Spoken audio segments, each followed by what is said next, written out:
This year, I completed my first Ironman 70.3, and this December, in my second one, I plan to go an hour and a half faster, and I'm going to tell you why. In that race, I went a final time of 7 hours and 4 minutes, which was the first time I've ever competed in a triathlon. You did it! Go, Jack! Go! All the way, go, Jack!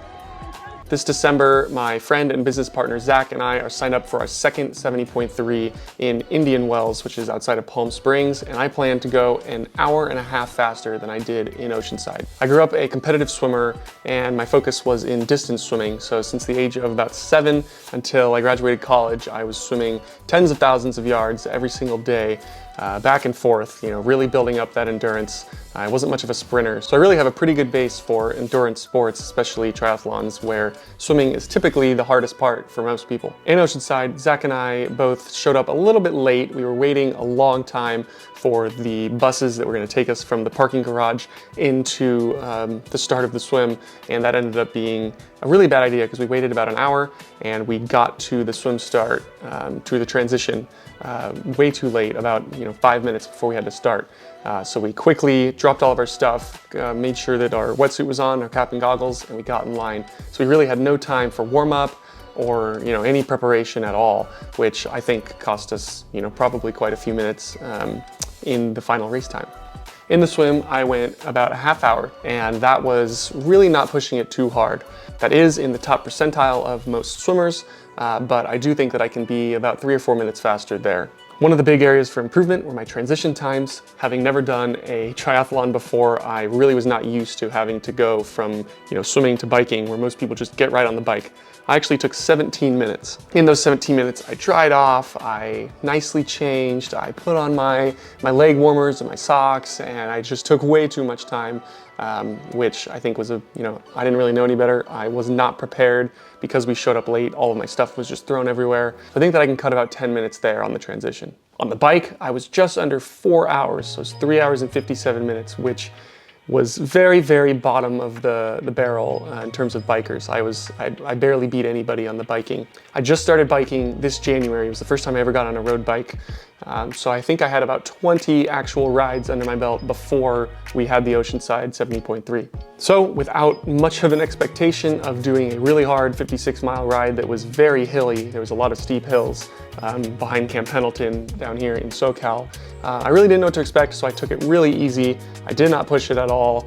I stopped at every aid station. I got off my bike, I drank, I ate. So I really took my time. So that's where I think the biggest improvement is going to be on my final time. I think I can be about an hour and 10 minutes faster on just the biking based on the times that I've been hitting in training. I have a much better bike now. It's an actual tri-bike with racing wheels on. And so I think that that's going to be the majority of where I pick up time at the end. In my training rides before Oceanside, when I was really still learning how to bike, I was averaging usually between 13 and 15 miles an hour on my rides. And now, even when I go do a pretty easy ride, I'm hitting 17, 18 miles an hour. And in Indian Wells in December, the bike route is pretty flat. So, that's going to be easy for speed, especially with my bike, which is an aero bike, so I'm going to be down an aero most of the time.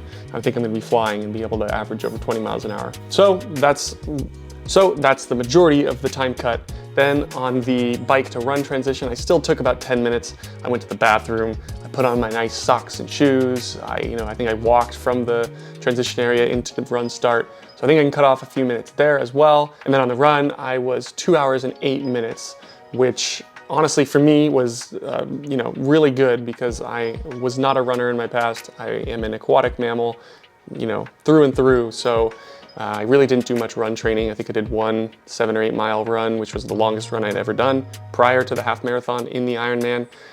So I think I can cut about 7 or 8 minutes there and get down to 2 hours. When I did a half marathon in June, 2 months after the 70.3 in Oceanside, I went under 2 hours on a half marathon. So I think that I can do that if I take care of myself at the end of the race. So with all of that being said, I think that everything combined, I think I'm gonna go about an hour and a half faster to get in the 5 hours and 30-minute range, which is a lot more respectable than my 7 hours. But before January of this year, I had never even thought that I would be doing any sort of Ironman anytime soon. But me and Zach were just like, hey, we should just do this. It's gonna force us to train. I always need a reason to keep going and to push hard with fitness, or it's really easy to put it off. So really happy with that, but now it's time to actually get a little bit faster, and that's going to take some serious training from now, which is September, for the next 2 months through December. But super excited. And yeah, I'm going to make more videos of my training and kind of documenting my training process leading into that, and then hopefully next fall doing a full Ironman. I don't want to say that yet. It's going to take a boatload more training than I'm doing currently, and life's pretty busy, so I'm not going to, say that that's a guarantee yet, but hopefully that's the way that things are going to go. Catch you on the next one.